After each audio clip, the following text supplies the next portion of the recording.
you go bankrupt. And there's a penalty for bankruptcy. Your credit sucks. You're very difficult to get a loan. Very, very difficult for people to trust you again. You have to earn that trust back. And even then, it's always going to be a stain on your record. It's absolutely, he needs money. You think he's going Once broke? Again, come on. Fighters like that always go broke. Yeah, he's stupid. He's an idiot. He loves the fame and he loves the money. So ultimately, if you're just that money hungry and that fame hungry, you're going to just do whatever. You don't care what it is. Joe Rogan didn't hold back when discussing Jake Paul's boxing career. He declared that the lawsuits and accusations of fixed fights have left a permanent mark on Paul's record that no amount of spin can erase. Critics everywhere are pointing out what they see as obvious. Paul's flashy win-loss record looks increasingly hollow, built more on carefully selected opponents and social media hype than genuine boxing legitimacy. Here's the brutal truth. Even if these legal cases eventually disappear, the damage to his reputation won't. In combat sports, credibility is the currency that matters most. Wrong. Because there's a price that you pay that is not worth it. The controversy surrounding fixed fight accusations reached a fever pitch following the Jake Paul versus Anthony Joshua bout. Fans immediately began dissecting what they perceived as suspicious patterns throughout the entire event.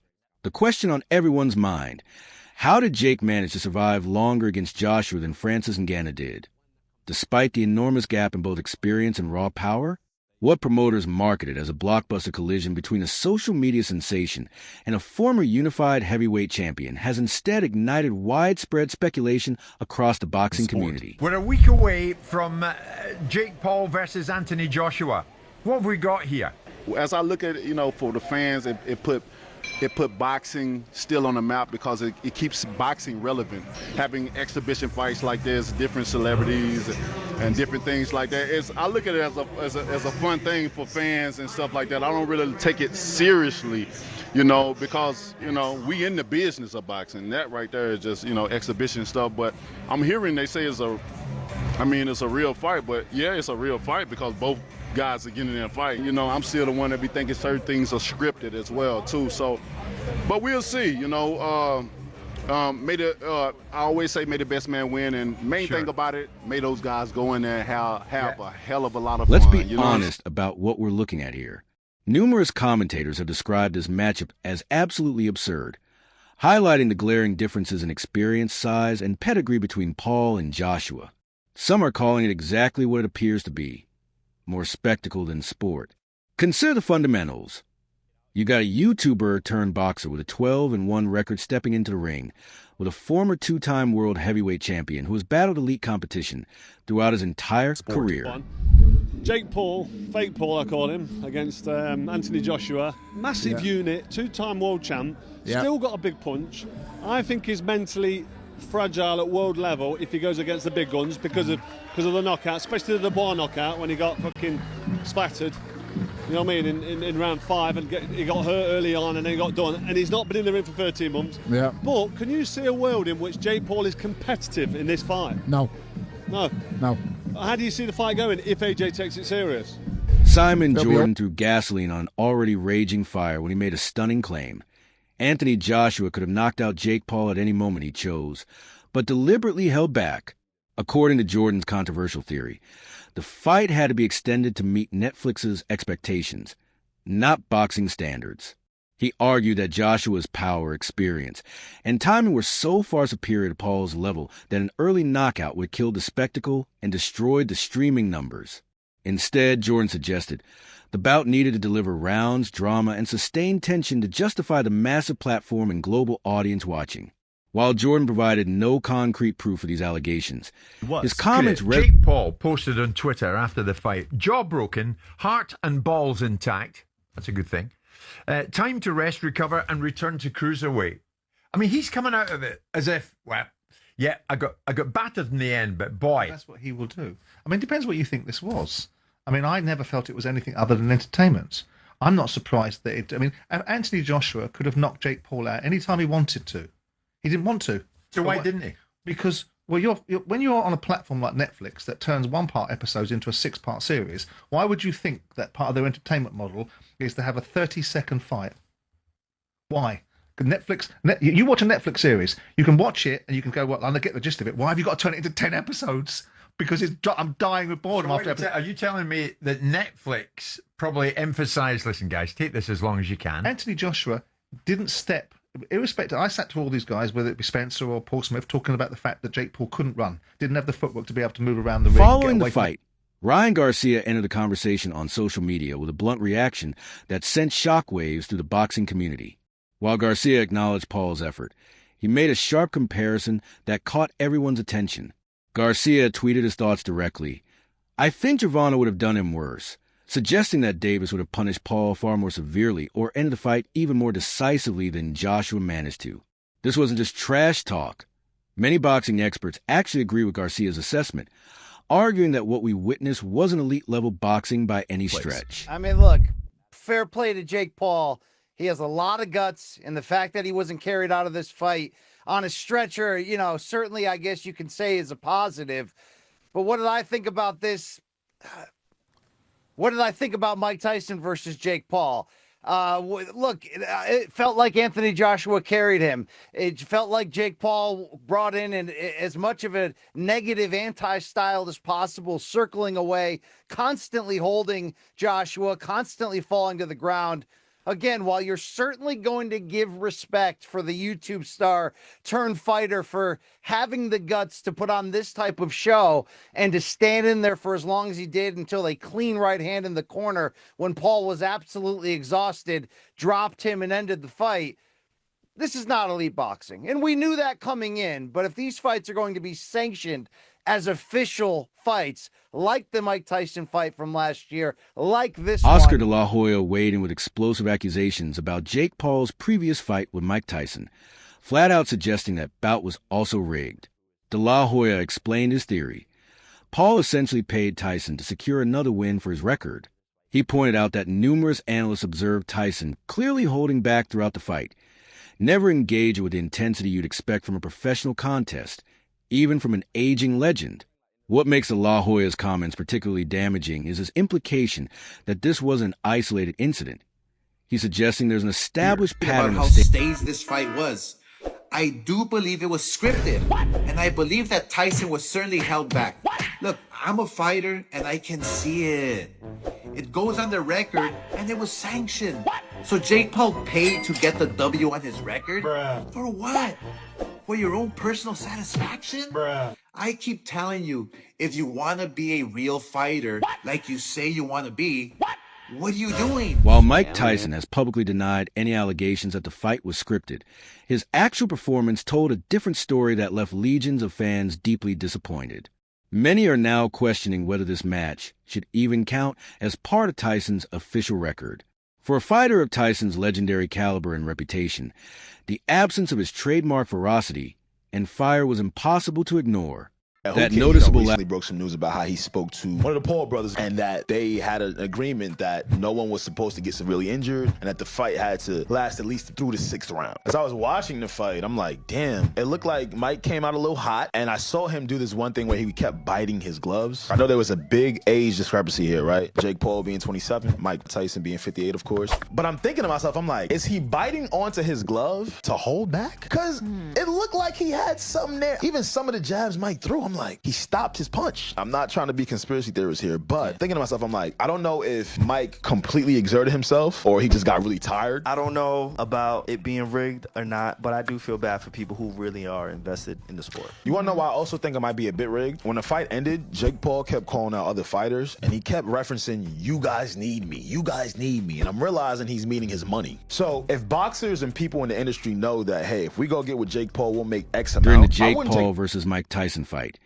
critics zeroed in on several unusual rules that appeared suspiciously tilted in Jake's favor. Most controversially, a clause allegedly imposed financial penalties on Tyson if he knocked Paul out too early in the bout. This revelation raised serious questions about whether the fight's outcome was shaped more by contractual fine print than by genuine competitive spirit. When money dictates how a fighter can perform, can we really call a legitimate contest? Y'all already know I'm mad about this fight. I really wasn't even going to talk about it because I already felt like it was a setup. But when Trick Daddy Dollars posted this on Instagram, it really just confirmed and solidified everything. So, Trick Daddy Dollars posted this on Instagram, and I'm going to read it to social media. So, it says the rules for the Mike Tyson versus Jake Paul fight are designed to favor Jake Paul. These include: the rules are extremely favorable to Jake Paul. The contract will incentivize Mike Tyson to lose and give Jake Paul an opportunity to choose himself as a winner. The first stipulation in the contract will punish Tyson for knocking out Jake because he is paid on a sliding scale per round. If Tyson knocks Jake out in the first round, he would receive no money. If he knocks him out in the second round, he would only make a small amount of cash. For Tyson to make the most money, he needs to survive all 8 rounds, which means avoiding knocking Jake Paul out. If the fight goes to a split decision, it favors Jake Paul because the judges have to be approved by Jake Paul. I'm going to let y'all read that.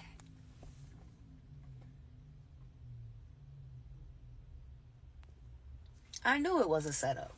Because you know what? Mike Tyson had a lot of open air opportunity to smash Jake Paul. And he didn't do it. And David Hay offered a fascinating perspective on Paul's mindset heading into these high-profile fights. Hay suggested that Paul might be dangerously underestimating what it means to face a truly elite fighter at the championship level.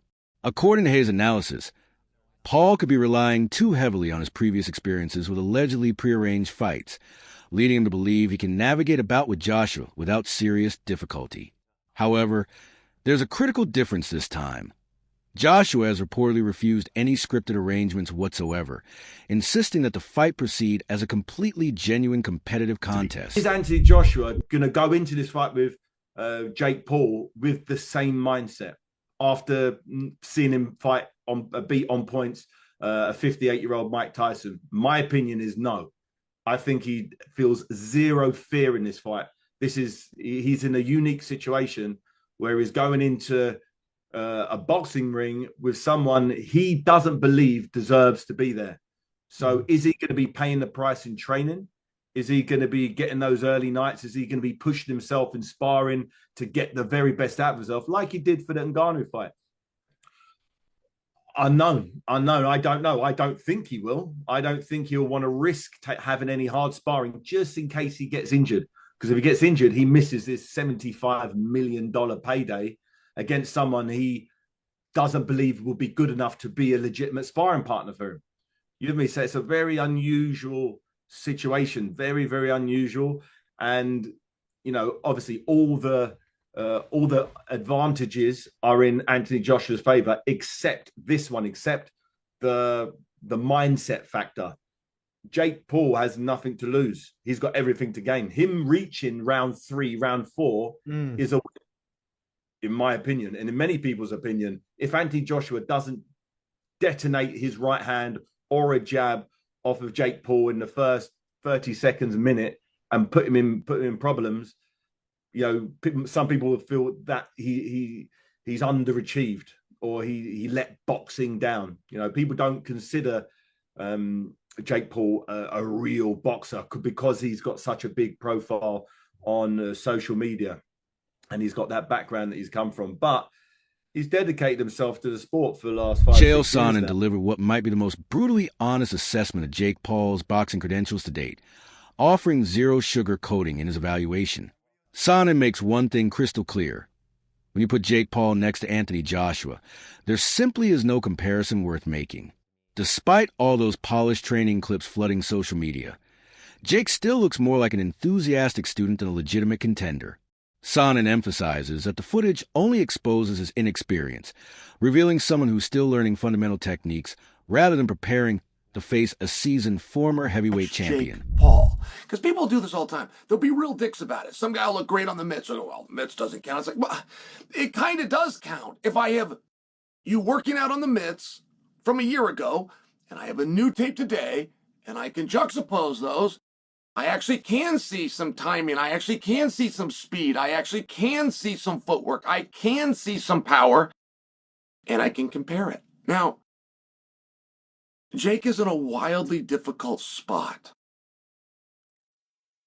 Boxing is unlike, by example, track and field. Track and field is all about personal records. You do not need to be faster than the guy standing next to you. Right? Now, you can win and you can get trophies on that, but it's not actually your goal that your coach is working on you with. You just today want to be faster, throw further, jump higher than a previous version of yourself. Boxing doesn't work that way. It is straight. It doesn't matter how good you are. It is 100% comparative to how good is this guy. I understand that. But as human beings, we have to start somewhere. And I think there are many things that are going to be wins for Jake. I do not subscribe to the idea. Now, he does. He will not agree with me. But an older version of himself, as he looks back, will see that the Chael makes a very fair point. There's a number of things that are going to be wins or not for Jake. Now, Joshua's got one.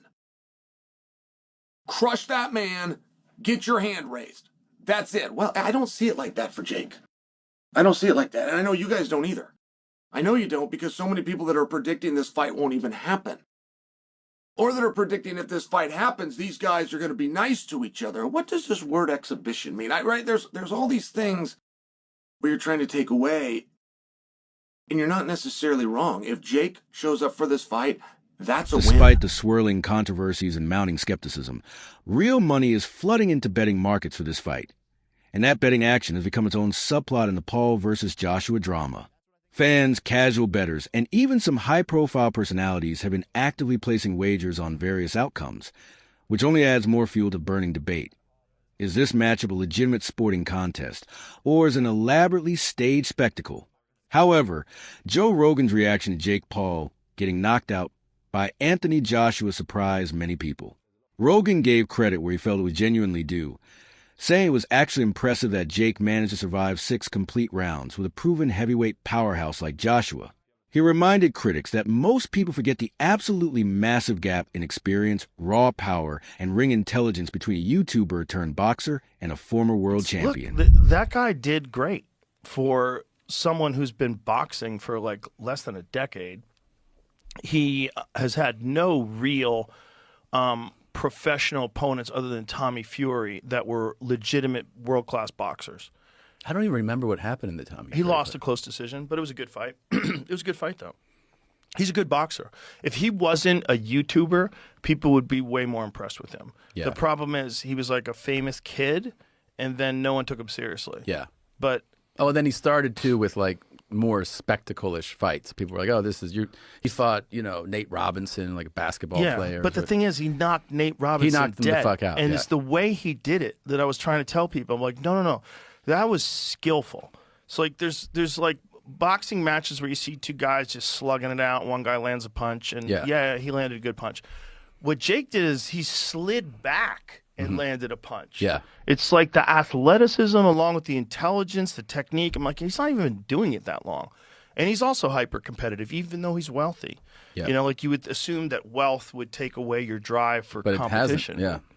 He's also nuts, right? Just the fact that he's willing to fight the 2-time heavyweight champion, former Olympic gold medalist. Yeah. A guy who's gigantic in his prime, built like a Greek god. Yeah. And you're going to stand, and he's a one-punch killer. And you're going to stand in front of that guy, and he avoided shots till the 6th round. He just started getting tired. Yeah, his movement in that fight was crazy. It was very good. Yeah. It was very good. He was really keeping him moving around the whole ring, and then you can't afford to get tired. You can't get That's tired. the thing is, like, he gets tired in a lot of his fights in the later rounds. You should really sort that out. Because if he had a much bigger gas tank, like if he was training with like some of these elite world-class strength and conditioning coaches and just worked on his cardio, he'd be beating way more guys. You think so? Yeah. While Rogan acknowledged that Paul displayed genuine toughness throughout the fight, he issued a stark warning about the cost of that bravery. He pointed out that absorbing shots powerful enough to fracture your jaw in 2 places creates long-term damage that simply isn't worth repeating. Rogan stressed an uncomfortable truth. In combat sports, the physical and psychological toll often far outweighs whatever money and fame you might accumulate. He urged Paul to think seriously about his future health rather than chasing increasingly dangerous fights and bigger paydays. Rogan reminded him about the real price you pay when you absorb repeated head trauma, including potential brain damage, chemical imbalances. Bro, he got hit with a bomb. Breaks his jaw in 2 places. The thing is, I would hope that he recognizes is right now he's doing great and he's only, whatever he is, 28. There's a price that you pay that is not worth it. And that price is a severe brain imbalance that's going to lead you to addiction. That was real damage. The inside of your head, there's a lot of damage going on in there too. If he doesn't have your respect after that fight, that guy did great for someone who's been boxing for like less than a decade.